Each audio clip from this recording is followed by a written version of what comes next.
अस्सलाम वालेकुम dear students. तो आज हम करने जा रहे हैं मोशन एंड फोर्स का क्रैश कोर्स यानी complete chapter in one shot. तो स्टार्ट करते हैं मैकेनिक्स से।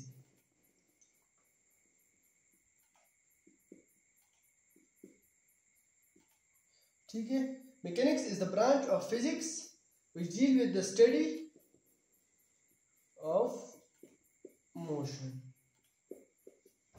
मैकेनिक्स में हम मोशन को स्टडी करते हैं, ठीक है। लेकिन मैकेनिक्स का हमारे पास फर्दर दो ब्रांचेस हैं। नंबर वन है हमारे पास काइनेमेटिक्स और दूसरा हमारे पास है डायनामिक्स। अभी काइनेमेटिक्स में भी हम मोशन को ही स्टडी करते हैं, लेकिन यहाँ पे हम कॉज को कंसीडर नहीं करते, ठीक है। यानी without the reference of force हम मोशन को स्टडी करते हैं। यहाँ पे study of motion without the cause. Cause क्या हमारे पास फोर्स है, ठीक है। और यहाँ पे डायनेमिक्स में भी हम स्टडी ऑफ मोशन करते हैं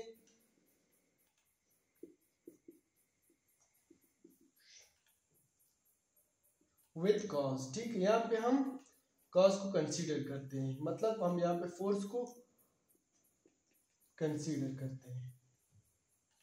तो नेक्स्ट हमारे पास है rest and motion. So if there is a body, so according to the observer, if it doesn't change its position, so this is in the state of rest. If it changes its position, it is the state of motion, ठीक है। यहाँ पे हमारे पास एक observer है, एक बंदा देख रहा है एक गाड़ी को।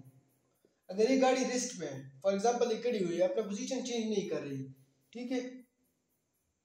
यहाँ पे एक गाड़ी खड़ी है और ये अपना पोजीशन चेंज नहीं कर रही, तो इस ऑब्जर्वर के मुताबिक ये जो गाड़ी है ये हमारे पास रेस्ट में है, ठीक है। अगर फॉर एग्जांपल ये मूव कर रही है, इस ऑब्जर्वर के मुताबिक ये मतलब ये अपना पोजीशन चेंज कर रही है, तो ये हमारे पास ये गाड़ी मोशन में है। अभी रेस्ट और मोशन जो हमारे पास स्टेट्स है, ये रिलेटिव स्टेट्स है। अगर हम देखें यहाँ पे एक गाड़ी है, ठीक है, इसमें दो बंदे हैं, एक यहाँ पे और दूसरा यहाँ पे और तीसरा यहाँ पे, ठीक है। ये हमारे पास एक बॉडी है, हम इसको ऑब्जर्व कर रहे हैं। एक ये बंदा है और एक ये बंदा है, ठीक है। अगर इस बंदे के मुताबिक देखें ये गाड़ी चल रही है, इस बंदे के मुताबिक अगर हम देखें तो ये बॉडी हमारे पास मोशन में है। लेकिन अगर हम इसके रिलेटिव देखें तो ये दोनों तो आप एक दूसरे के साथ थे ना, तो हमारे पास ये रेस्ट में है। इसके मुताबिक ये बॉडी रेस्ट में है और इसके मुताबिक मोशन में है, ठीक है। तो यहाँ पे हमारे पास रेस्ट और मोशन रिलेटिव कंसेप्ट है, it's not permanent concept. This body can be at rest according to this and this body is at motion according to this. Next आते हैं हम डिस्टेंस और डिस्प्लेसमेंट को स्टडी करते हैं। डिस्प्लेसमेंट हमारे पास जो है ये shortest path between two points हमारे पास, ठीक है। यहाँ पे दो पॉइंट्स, इनके दरमियान शॉर्टेस्ट डिस्टेंस है, ये हमारे पास डिस्प्लेसमेंट कहलाता है। लेकिन यहाँ पे अगर हम देखें तो डिस्टेंस है, डिस्टेंस हमारे पास एक्चुअल पाथ जो हम ट्रेवल करते हैं। मैंने इस पॉइंट से इस पॉइंट तक आना है, इस पॉइंट से इस पॉइंट तक आना है। अगर मैं ये पाथ फॉलो करूँ, ये पाथ फॉलो करूँ, ये पाथ फॉलो करूँ या ये पाथ फॉलो करूँ, ठीक है, तो यहाँ पे हमारे पास ये पाथ और ये पाथ डिस्टेंस कहलाते हैं। इसको भी हम डिस्टेंस यहाँ पे कह सकते हैं। लेकिन ये एक स्पेशल केस हमारे पास आता है जहाँ पे हमारे पास पाथ शॉर्टेस्ट होता है, शॉर्टेस्ट सेपरेशन है दो पॉइंट के दरमियान, तो यहाँ पे हम इसको डिस्प्लेसमेंट का नाम देते हैं, ठीक है। तो ये दो पॉइंट्स है, इसमें यहाँ पे अगर हम एक्चुअल पाथ पे ट्रेवल करें और वो हमारे पास डिस्प्लेसमेंट का पाथ हो, तो यहाँ पे हमारे पास जो डिस्टेंस है वो बराबर है डिस्प्लेसमेंट। डिस्टेंस को हम वेक्टर इससे रिप्रेजेंट कर सकते हैं हम, और इस पे हम वेक्टर का निशान करेंगे, ठीक है। अभी कुछ एमसीक्यूज इससे करते हैं, इससे रिलेटेड, जो हमारे पास डिस्टेंस और डिस्प्लेसमेंट का रेशियो है, ठीक है।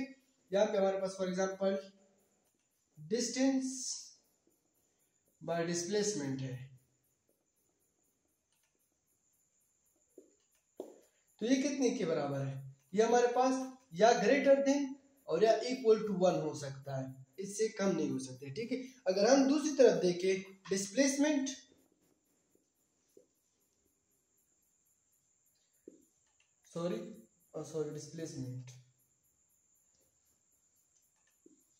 डिस्प्लेसमेंट डिवाइडेड बाय डिस्टेंस अगर हम देखें तो ये हमारे पास या तो लेस देन या इक्वल टू 1 हो सकता है, ठीक है। यहाँ पे अगर हम देखें डिस्टेंस बड़ा होता है हमेशा, ठीक है, और या बराबर होता है डिस्प्लेसमेंट का, तो हमारे पास बड़ा डिवाइडेड बाय छोटा, तो ये हमारे पास या तो ग्रेटर हो सकता है 1 से और या 1 के बराबर हो सकता है। और यहाँ पे हमारे पास डिस्प्लेसमेंट डिवाइडेड बाय डिस्टेंस है, तो ये या तो 1 से लेस होना चाहिए और या 1 के बराबर होना चाहिए।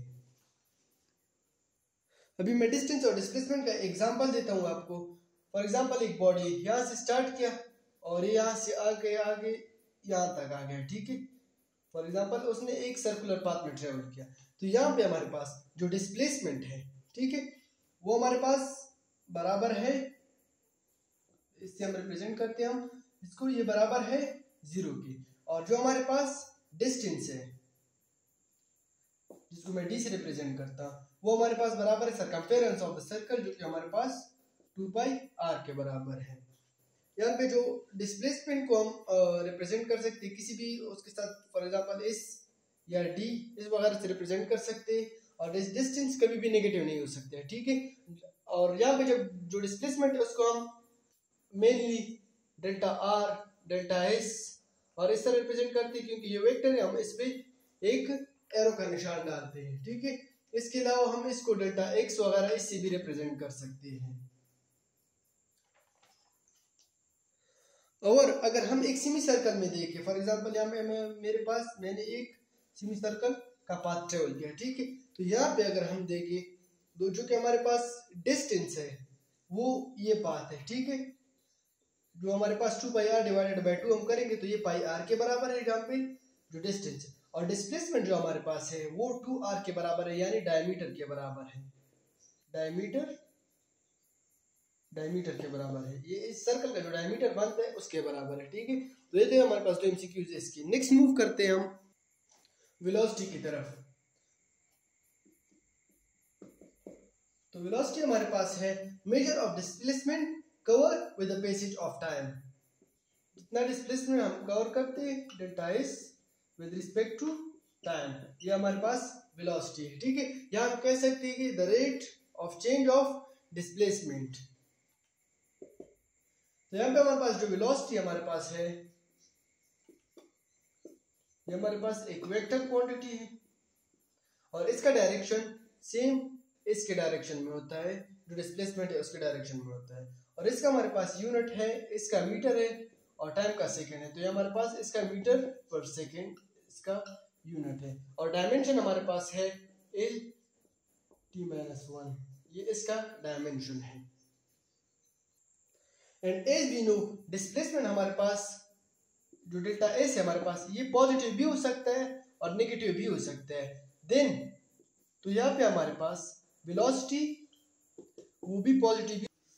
तो यहाँ पे हमारे पास MCQs है कि a body travel its displacement for 2 hours and return to the same point for next 3 hours. What is the average velocity? तो देखिए यहाँ पे हमारे पास जो टोटल डिस्प्लेसमेंट है, ठीक है। फॉर एग्जांपल यहाँ से एक बॉडी इस डिस्प्लेसमेंट कवर करता है, ये इस पॉइंट तक आता है और ये 2 आवर्स में आता है, लेकिन ये नेक्स्ट 3 आवर्स में वापस यहाँ पे आता है।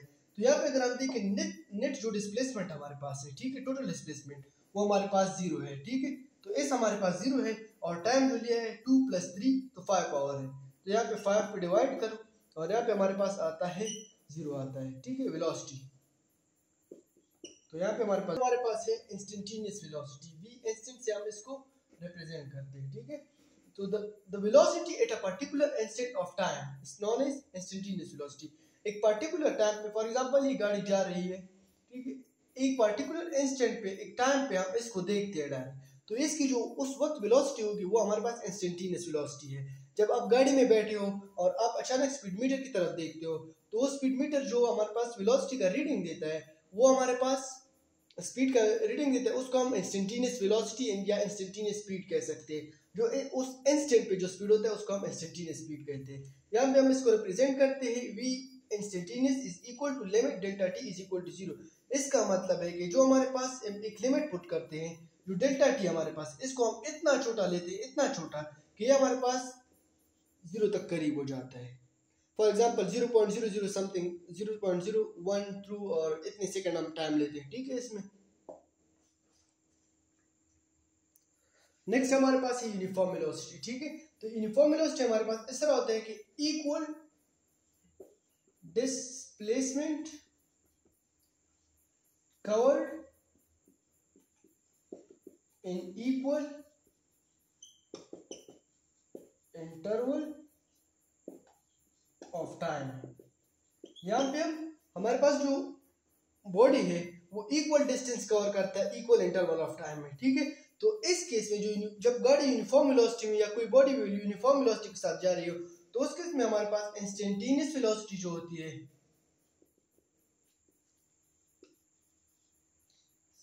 वेलोसिटी बराबर होती है एवरेज वेलोसिटी। नेक्स्ट हमारे पास है एक्सेलरेशन, ठीक है। तो एक्सेलरेशन हमको हम कहते हैं कि rate of change of velocity, ठीक है। या हम कह सकते हैं कि change in v with the passage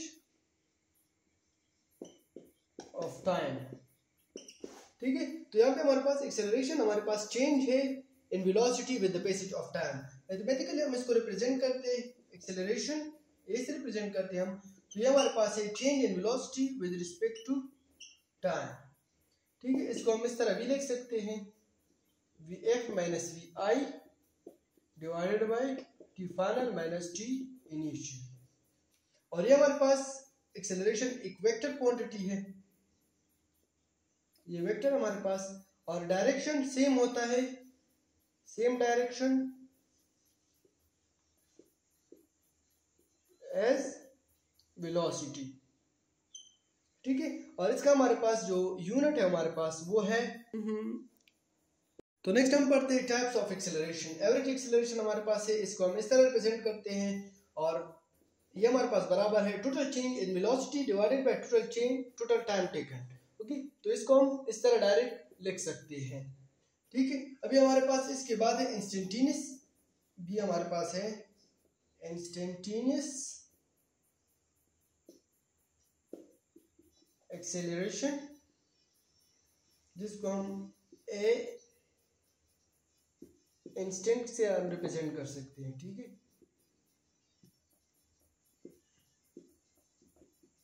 instantaneous जो कि हमारे पास बराबर है सेम वहां पे कि किसी इंस्टेंट पे किसी बॉडी का एक्सेलरेशन कितना है, इसको हम इंस्टेंटेनियस या इंस्टेंटेनियस एक्सेलरेशन कहते हैं। फॉर एग्जांपल कोई भी गाड़ी एक्सेलरेट कर रही है, तो उस वक्त जिस इंस्टेंट पे हम देखें इसकी एक्सेलरेशन, उसी एक्सेलरेशन को हम इंस्टेंटेनियस एक्सेलरेशन कहते हैं, ठीक है। यहाँ पे हमारे पास इंस्टेंटेनियस एक्सेलरेशन हमारे पास जो है वो बराबर है लिमिट डेल्टा टी जो हमारे पास है वो अप्रोच करता है 0 के करीब, यानी जिस इंस्टेंट पे हम देखें उसको, ठीक है। और delta we divided by delta T हमारे पास है। तो ये हमारे पास है इंस्टेंटेनियस एक्सेलरेशन, ठीक है। अभी हम यूनिफॉर्म और वेरिएबल एक्सेलरेशन को पढ़ते हैं। तो नेक्स्ट हमारे पास है यूनिफॉर्म एक्सेलरेशन। यूनिफॉर्म एक्सेलरेशन में हमारे पास इक्वल चेंज इन वेलोसिटी होता है इन इक्वल इंटरवल ऑफ टाइम, यानी जितना चेंज एक इंटरवल में होता है उतना ही चेंज दूसरे इंटरवल में होता है, ठीक है। दिस इंटरवल में भी स्मॉल,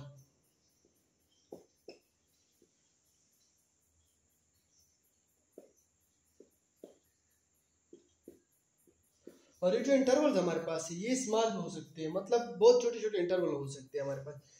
इस केस में जब यूनिफॉर्म एक्सेलरेशन हो, ठीक है, तो एवरेज एक्सेलरेशन हमारे पास जो होता है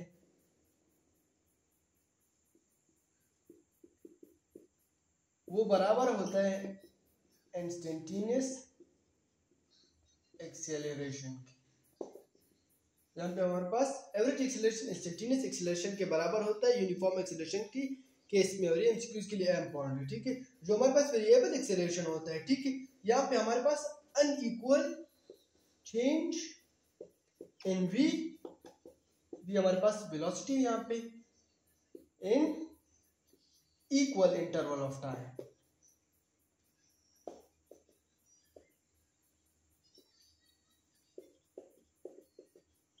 यहाँ पे हमारे पास इंटरवल सेम होता है। फॉर एग्जांपल यहाँ पे 1 सेकंड में 2 मीटर पर सेकंड का चेंज आया है, दूसरे मिनट में हमारे पास 3 मीटर पर सेकंड का चेंज आया है, तो यहाँ पे हमारे पास एक्सेलरेशन वेरिएबल है, ठीक है। नेक्स्ट हम देखते हैं डिसेलरेशन एंड रिटार्डेशन को, ठीक है। तो डिसेलरेशन और रिटार्डेशन एक ही चीज है, इसको हम यहाँ पे और लिख सकते हैं, डिसेलरेशन और रिटार्डेशन। तो हमारे पास जो डिसेलरेशन होता है वो हमारे पास कब ऑब्जर्व होता है, जब कोई चीज स्लो डाउन हो रहा हो। फॉर एग्जांपल एक गाड़ी हमारे पास जा रही है, ठीक है, जब वो स्लो डाउन करता है तो उसका जो एक्सेलरेशन होता है वो हम उसको डिसेलरेशन या रिटार्डेशन कहते हैं, यानी सिंपली हम नेगेटिव एक्सेलरेशन भी इसको कह सकते हैं, negative acceleration, acceleration in the opposite direction, ठीक है। और यहाँ पे हमारे पास जो डिसेलरेशन है, ठीक है, इस केस में हमारे पास एक्सेलरेशन एंड वेलोसिटी ये अपोजिट डायरेक्शन में पॉइंट करते हैं, ठीक है।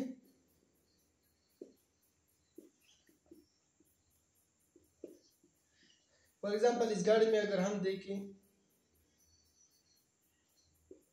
यहाँ पे एक गाड़ी है, चलो, और ये इस डायरेक्शन में जा रही है पॉजिटिव एक्स एक्सिस की, ठीक है, और ये गाड़ी स्लो डाउन हो रही है, ठीक है। तो इसका एक्सेलरेशन हमारे पास इस डायरेक्शन में है, ठीक है, और वेलोसिटी इस डायरेक्शन में है, तो इसको हम कहते हैं डिसेलरेशन।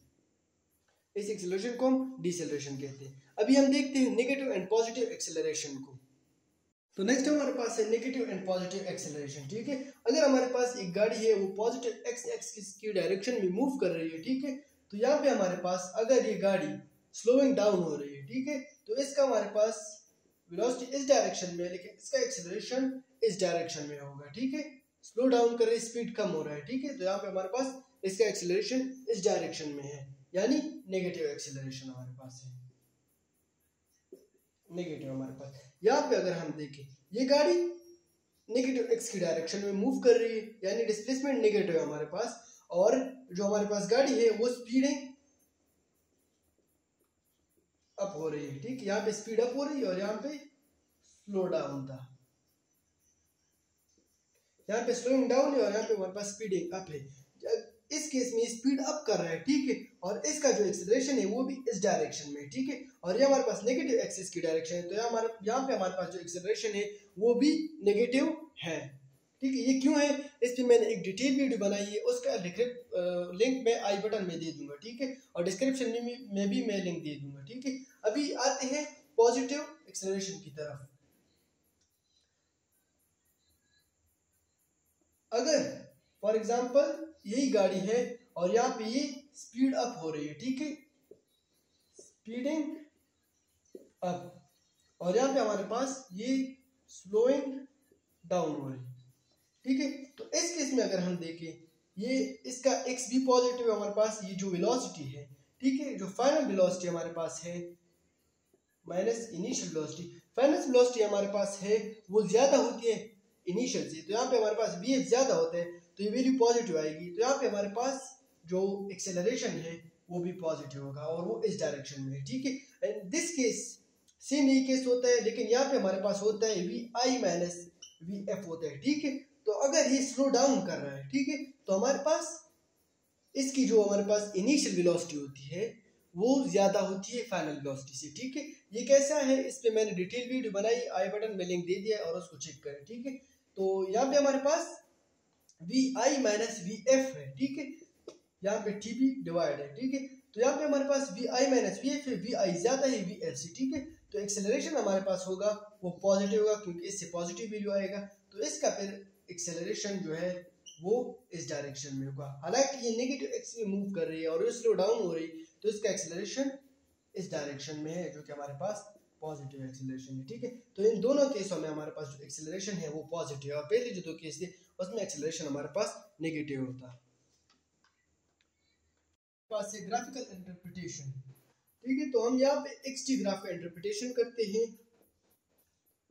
यानी वेलोसिटी, डिस्प्लेसमेंट और एक्सेलरेशन का हम ग्राफिकल इंटरप्रिटेशन करते हैं यहाँ पे। तो यहाँ पे हमारे पास xt ग्राफ्स हैं। xt ग्राफ में अगर ग्राफ इस तरह हो तो इसमें हमारे पास टाइम तो गुजर रहा है लेकिन डिस्प्लेसमेंट में कोई चेंज नहीं आ रहा है, ठीक है। तो यहाँ पे हमारे पास वेलोसिटी 0 है। इस ग्राफ में अगर हम देखें जितना टाइम चेंज होता है उतना x चेंज होता है और ये जो स्लोप है वो हमारे पास कांस्टेंट है, ठीक है। तो यहाँ पे हमारे पास जितना x चेंज हो रहा है उतना टाइम चेंज हो रहा है। तो equal change in displacement in equal interval of time ये हमारे पास है यूनिफॉर्म वेलोसिटी। xt का जो ग्राफ हमारे पास है ये v को रिप्रेजेंट करता है और ये हमारे पास है ये जो ग्राफ है ये भी हमारे पास यूनिफॉर्म वेलोसिटी को रिप्रेजेंट करता है क्योंकि हमारे पास equal change in x in equal interval of time. Again यहाँ पे अगर हम देखें, ठीक है, तो ये हमारे पास यूनिफॉर्म वेलोसिटी को ही रिप्रेजेंट करता है, यूनिफॉर्म वेलोसिटी को रिप्रेजेंट करता है, मगर इसका स्लोप हमारे पास नेगेटिव है। तो यहाँ पे हमारे पास ये नेगेटिव यूनिफॉर्म वेलोसिटी हमारे पास रिप्रेजेंट करता है, ठीक है।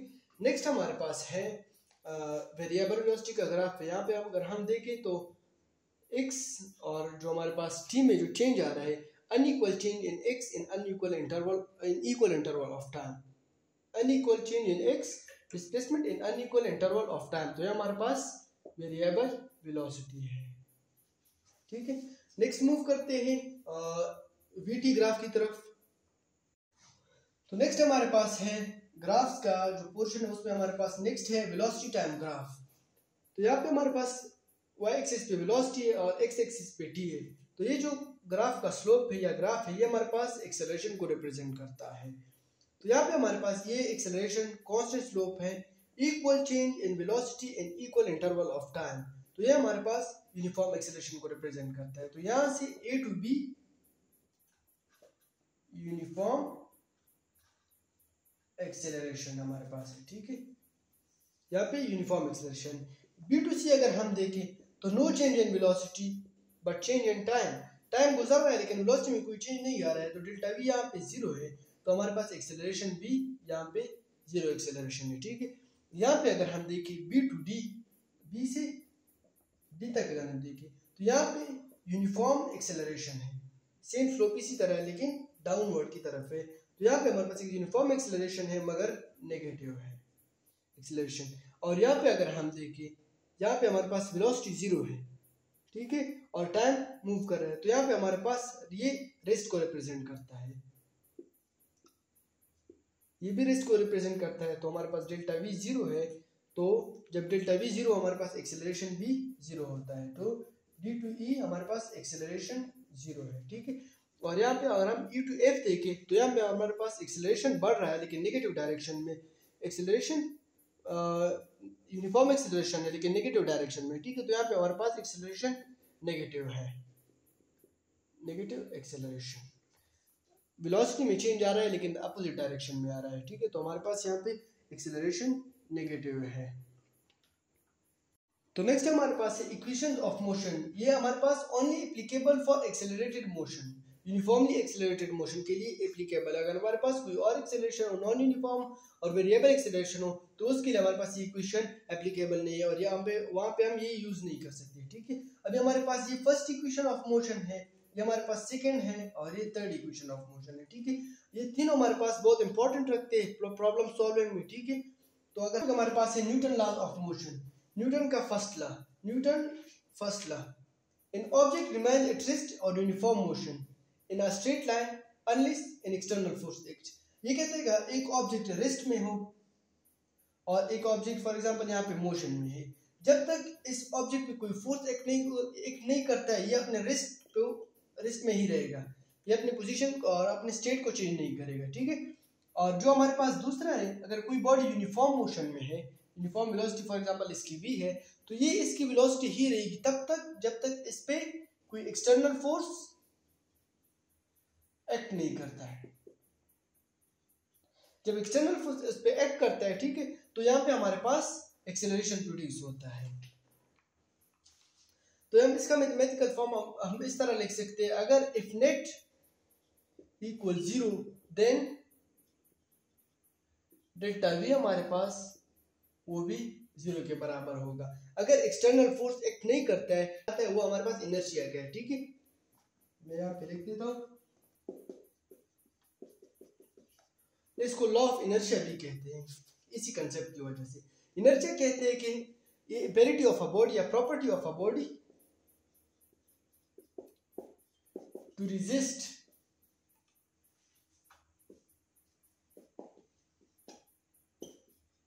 चेंज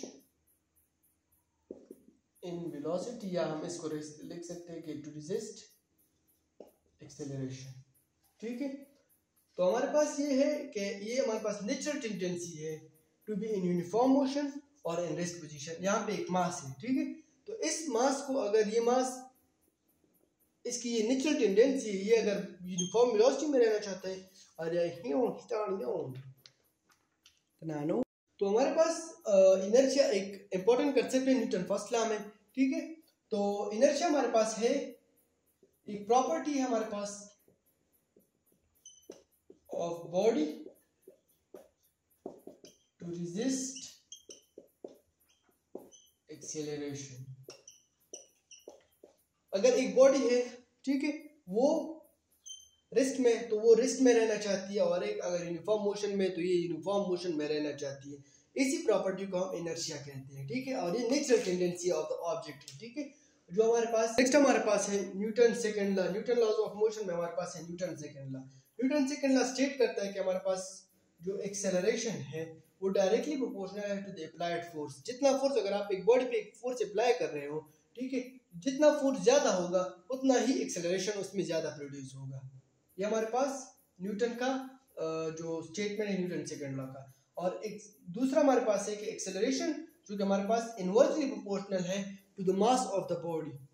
यहाँ पे जितना मास ज्यादा होगा उतना ही उसमें कम एक्सेलरेशन पैदा होगा, जितना मास कम होगा उतना इसमें ज्यादा एक्सेलरेशन पैदा होगा। अगर हम इसको कंबाइन करें तो acceleration is directly proportional to F/m। यहाँ पे प्रोपोर्शनलिटी को खत्म करने के लिए हम K इंट्रोड्यूस करते हैं, एक कांस्टेंट, और यहाँ पे हमारे पास ये होगा। लेकिन इस यूनिट में जो हमारे पास K है। नेक्स्ट हमारे पास है Newton third law. Newton third law state करता है कि अगर आप एक बॉडी पे फोर्स अप्लाई करते हो, इफ A टू B, यहाँ पे A बॉडी है और ये A है और ये B, अगर A B पे फोर्स अप्लाई करता है, ठीक है, वो हमारे पास F के बराबर है। ठीक है, A B पे अप्लाई करता है, तो ये कहते हैं कि B भी सेम फोर्स अप्लाई करता है लेकिन अपोजिट डायरेक्शन में। ठीक है, तो यहाँ पे हमारे पास if AB equals to if B to A, लेकिन यहाँ पे अपोजिट डायरेक्शन में होगा।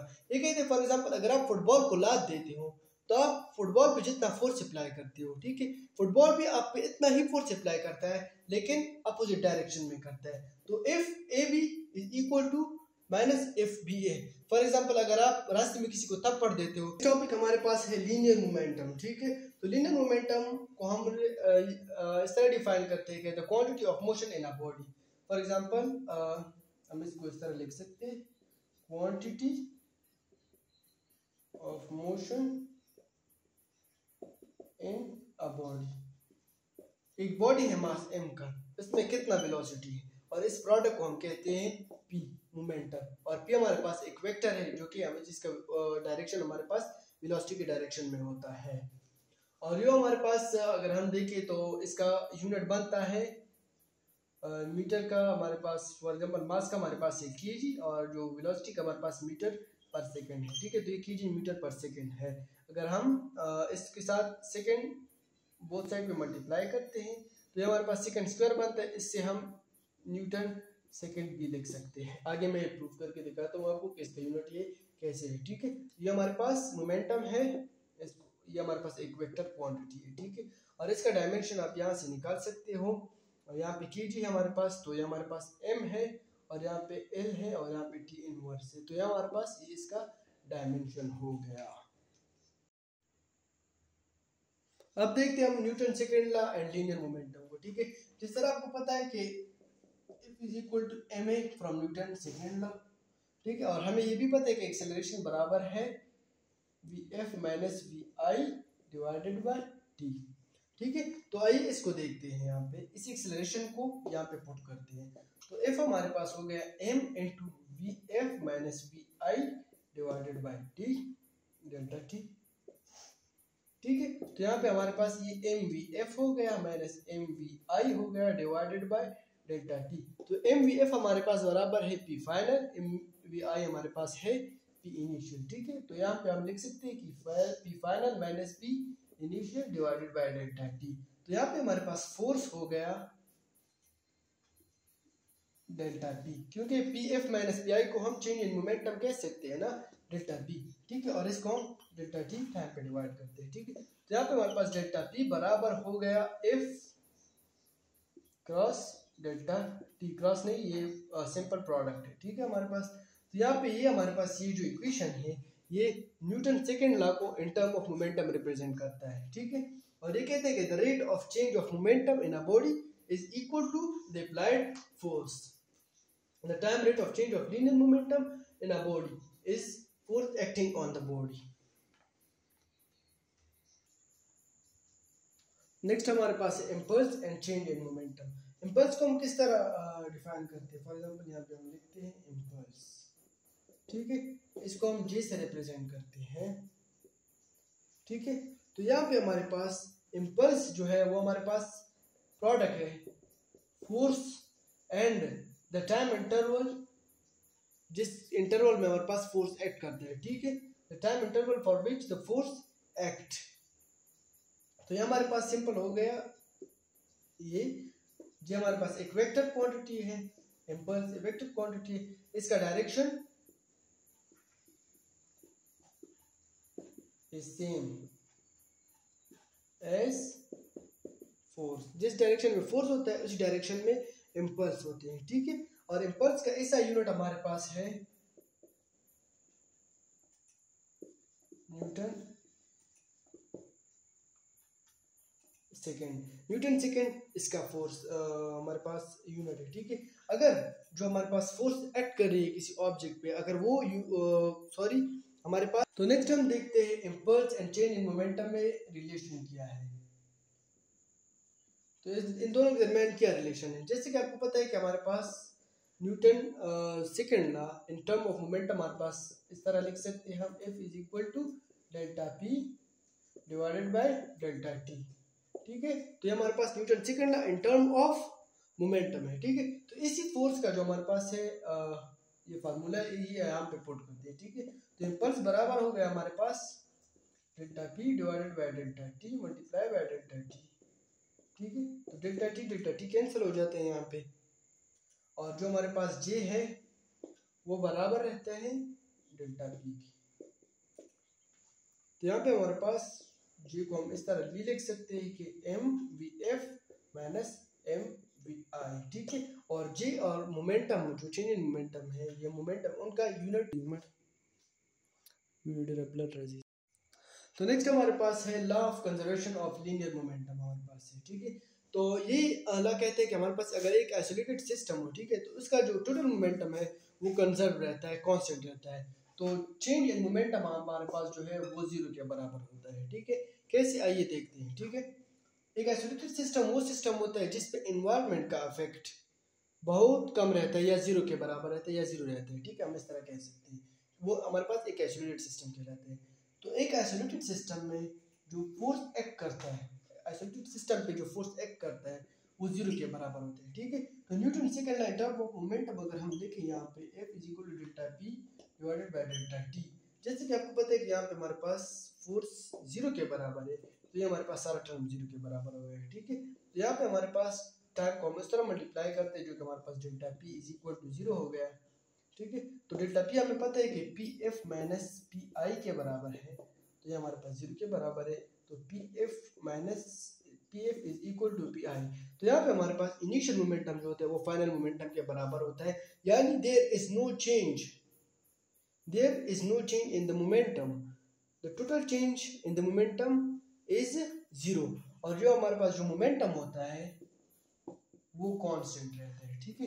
आप लोगों ने याद रखना है कि डेल्टा पी जीरो है। Law of conservation of momentum कहते हैं कि डेल्टा पी जीरो है, ये नहीं कहते कि मोमेंटम जीरो है। ठीक है, इसमें कंफ्यूज नहीं होना है। ठीक है, तो हमारे पास जो टोटल मोमेंटम है वो डज नॉट चेंज, सिर्फ कहते हैं कि total momentum does not change, जो टोटल मोमेंटम है वो चेंज नहीं होता है। तो नेक्स्ट हम पढ़ते हैं कोलिजन को। ठीक है, कोलिजन अगर हम सिंपली इस तरह कह सकते हैं कि हमारे पास in event when particle come close to each other and interact by means of force is called collision. For example, ये हमारे पास दो पार्टिकल है, ठीक है, ये by means of force जब interact करते हैं या collision करते हैं, हमारे पास collide होते हैं, तो इसको हम collision कहते हैं। ठीक है, फॉर एग्जाम्पल यहाँ पे हमारे पास प्रोटॉन है जो हमारे पास एक फॉर एग्जाम्पल चलो सिंपल दो बॉल है हमारे पास। ठीक है, दो बॉल क्रिकेट बॉल हमारे पास, ये एक दूसरे के साथ कोलाइड करते हैं। ठीक है, तो इसको हम कोलिजन कहते हैं। गाड़ी का एक्सीडेंट जो होता है वो एक कोलिजन होता है। ठीक है, प्रैक्टिकल एग्जांपल है हमारे पास, बॉल जो हमारे पास वो बैट के साथ टकरा जाता है और बैट्समैन शॉट मारता है, तो हमारे पास कोलिजन का एक एग्जांपल है। ठीक है, अभी हमारे पास क्या जो हमारे पास है इंटरेक्शन, यानी प्रैक्टिकली टचिंग ज़रूरी है। इसमें कोलिजन में टचिंग ज़रूरी है कि नहीं? नहीं, ज़रूरी नहीं है कि दो बॉडी टच करें तभी कोलिजन हो। ठीक है, तो यहाँ पे हमारे पास अगर हम देखें, यहाँ पे फॉर एग्जांपल एक प्रोटॉन है और यहाँ पे अगर हम एक हीलियम न्यूक्लियस ले लें, ठीक है, डबल पॉजिटिव चार्ज है। ठीक है, तो जब ये प्रोटॉन इसके करीब आता है तो ये इसके साथ इंटरेक्ट करता है बाय मींस ऑफ फील्ड, जो हमारे पास इसका इलेक्ट्रिक फील्ड और इसका इलेक्ट्रिक फील्ड है, दोनों इंटरेक्ट करते हैं, जिसके नतीजे में ये इस तरह मूव करता है और ये इस तरह मूव करता है रिलेटिवली टू ईच अदर। इनका मूवमेंट का डायरेक्शन ये होता है। ठीक है, तो यहाँ पे हमारे पास कोई टचिंग नहीं होती है लेकिन कोलिजन होती है। ठीक है, तो हमारे पास कोलिजन के लिए touching is not necessary,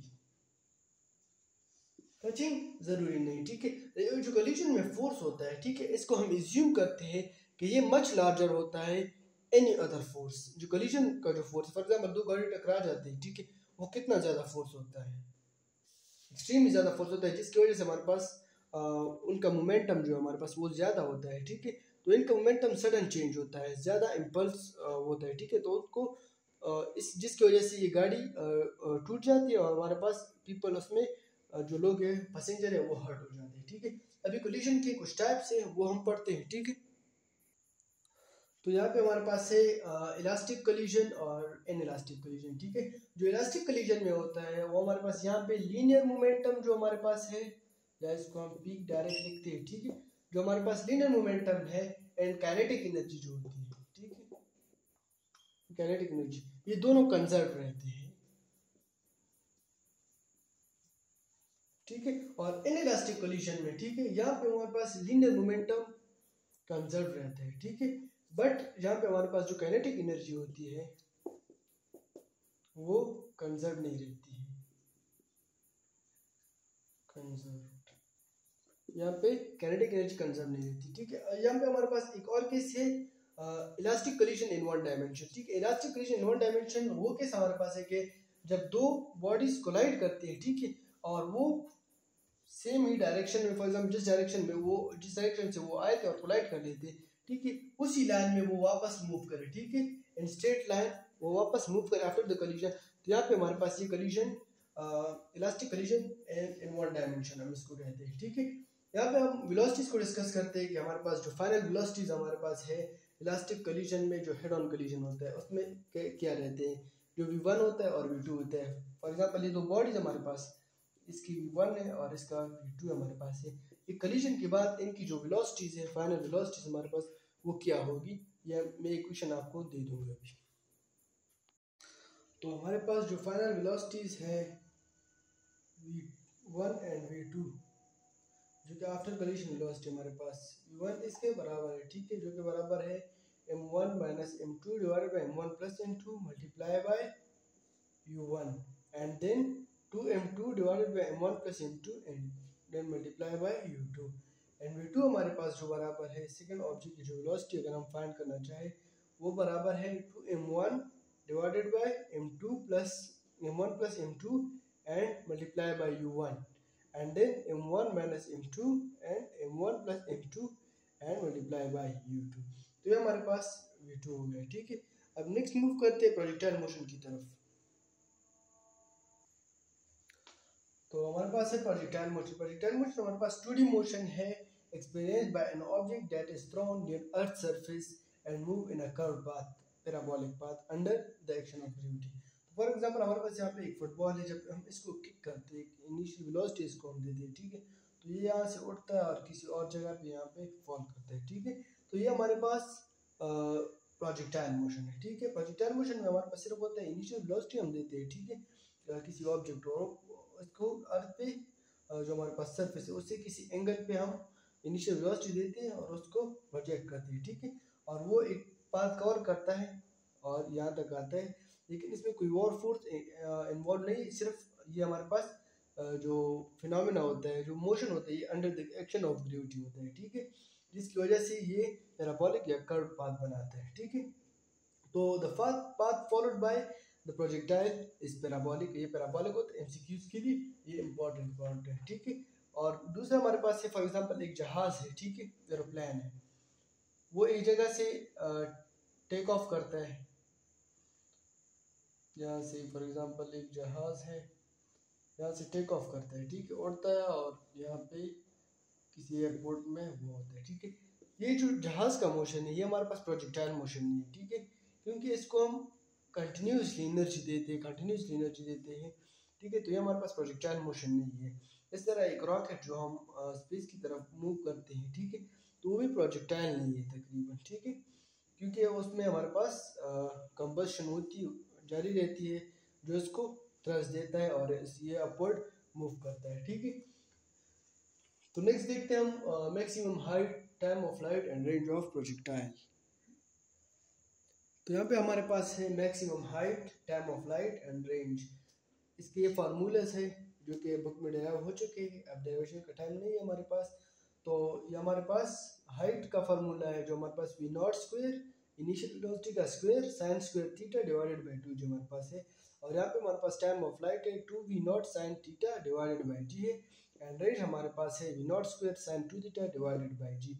range हमारे पास कब मैक्सिमम होगा, यहाँ पे थीटा है, थीटा जब 45 हो हमारे पास, ठीक है, तो ये हमारे पास 2 मल्टीप्लाई बाय 45 90 आता है, ठीक है, तो 9 साइन 90 हमारे पास 1 के बराबर आता है, तो यहाँ पे 45 डिग्री पे हमारे पास रेंज मैक्सिमम होता है, ठीक है। और वो कौन सा एंगल है जिसपे हमारे पास एच और आर बराबर होते हैं, ठीक है।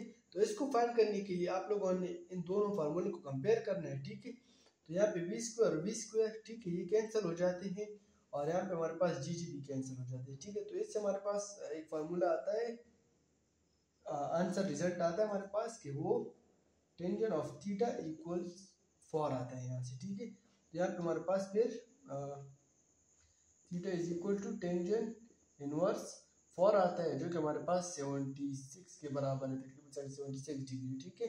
तो हमारे पास यहाँ पे ये थीटा जब हमारे पास 76 डिग्री हो तो हमारे पास range of light and height of light बराबर होती है, ठीक है।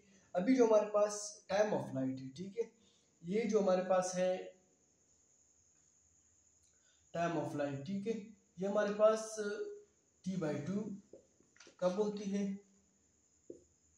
t/2 समिट तक, ठीक है, जो हाईएस्ट पॉइंट होता है। फॉर एग्जांपल यहाँ पे ये एक प्रोजेक्टाइल है, ठीक है, इस पॉइंट तक पहुंचने के लिए जितना टाइम रिक्वायर्ड है, ठीक है, वो half of the total time of light है, ठीक है। अभी हमारे पास है कि वो कौन से दो एंगल है जिनके लिए हमारे पास जिनके लिए हमारे पास रेंज बराबर है, ठीक है। वो हमारे फॉर एग्जांपल यहाँ पे 45 की 35, ठीक है, और 55 है हमारे पास, ठीक है, इनके लिए रेंज बराबर है। तो ये कौन से एंगल, इनका सम हमारे पास 90 के बराबर है, इनको हम कॉम्प्लीमेंट्री एंगल कहते हैं, ठीक है, ट्रायंगल्स। यहाँ पे फॉर एग्जांपल अगर हमें पता है 35 का रेंज पता है, ठीक है, तो इसके साथ तो 90 माइनस 35 करो, उससे जो एंगल आता है, ठीक है, उसका भी यही रेंज होगा। फॉर एग्जांपल यहाँ पे हमारे पास है 35 का रेंज फॉर एग्जांपल 4 मीटर है, ठीक है, 35 का, तो यहाँ पे हमारे पास मैं 90 माइनस 35 करता हूँ, 35 डिग्री का जो हमारे पास रेंज है वो इतना है, ठीक है। तो अगर हमारे पास 90 माइनस 35 मैं कर दूँ, ठीक है, 90 माइनस 35 इस 55 आता है। तो 55 जो एंगल है हमारे पास उसका भी रेंज 4 मीटर होगा अगर इसकी इनिशियल वेलोसिटीज बराबर होगी, ठीक है। अभी एक पॉइंट है हमारे पास यहाँ पे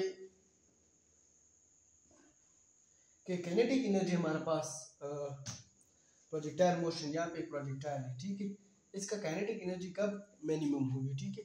तो वो पॉइंट हमारे पास ये है जहाँ पे हमारे पास वेलोसिटी मिनिमम है। वेलोसिटी क्यों मिनिमम है? इस पॉइंट पे हमारे पास जो वेलोसिटी का वर्टिकल कंपोनेंट हमारे पास है, ठीक है, वर्टिकल कंपोनेंट ऑफ वेलोसिटी हमारे पास यहाँ पे है, ठीक है, वी वाई, वो हमारे पास 0 हो जाता है, ठीक है।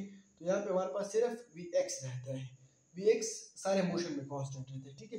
तो यहाँ पे सिर्फ वी वाई रहता है, वी एक्स रहता है, वी वाई 0 होता है। तो यहाँ पर वेलोसिटी मिनिमम है, तो जब वेलोसिटी मिनिमम है तो यहाँ पे काइनेटिक एनर्जी भी मिनिमम होगी, ठीक है। और यहाँ पे सारी जो एनर्जी बाकी है वो हमारे पास पोटेंशियल एनर्जी में कन्वर्ट हो जाती है, ठीक है। तो इस पॉइंट पे हमारे पास जो पीक पॉइंट है, यहाँ पे हमारे पास काइनेटिक एनर्जी मिनिमम होती है। और जो हमारे पास है जो एक्सेलरेशन हमारे पास है, ठीक है, यहाँ पे जो एक्सेलरेशन है और यहाँ पे जो एक्सेलरेशन, यहाँ पे जो एक्सेलरेशन, वो सब जी के बराबर है, ठीक है। यहाँ पे जो हमारे पास टाइम ऑफ फ्लाइट से यहाँ से पहले जब जो एक्सेलरेशन हमारे पास था पीक तक, ये हमारे पास पॉजिटिव नेगेटिव जी होता है एक्सेलरेशन, ठीक है। यहाँ से फिर हमारे पास एक्सेलरेशन पॉजिटिव हो जाता है, यहाँ से फिर एक्सेलरेशन पॉजिटिव रहता है, अर्थ की तरफ बढ़ता है और ये अर्थ के अगेंस्ट जाता है, तो हमारे पास एक्सेलरेशन की डायरेक्शन डाउनवर्ड है और ये अपवर्ड जा रहा है, ठीक है, स्लो डाउन हो रहा है। तो स्लो डाउन में हमारे पास यहाँ पे एक्सेलरेशन नेगेटिव होता है, ठीक है। इसका जो हमारे पास मैंने MCQ सॉल्व किए, ठीक है, पूरी चैप्टर का, chapter number 3 motion and force, इसके सारे MCQs मैंने सॉल्व किए जो पास्ट पेपर में रिपीट हुई है, लिंक डिस्क्रिप्शन में मौजूद है, ठीक है। जाइए उनको प्रैक्टिस करें और उसको एक बार ज़रूर देखें ताकि आपके जो आने वाले टेस्ट हैं उसमें आपको कोई प्रॉब्लम ना हो और आपके कंसेप्ट क्लियर हो, ठीक है। तो चैनल को सब्सक्राइब कीजिए, वीडियो को लाइक कीजिए और कमेंट कीजिए अगर आपको कोई क्वेश्चन हो और अगर आपकी कोई क्वेरी हो और आप कोई सजेशन देना चाहते हो तो मोस्ट वेलकम, आप कमेंट बॉक्स में अपना राय दे सकते हैं, ठीक है। Thank you very much.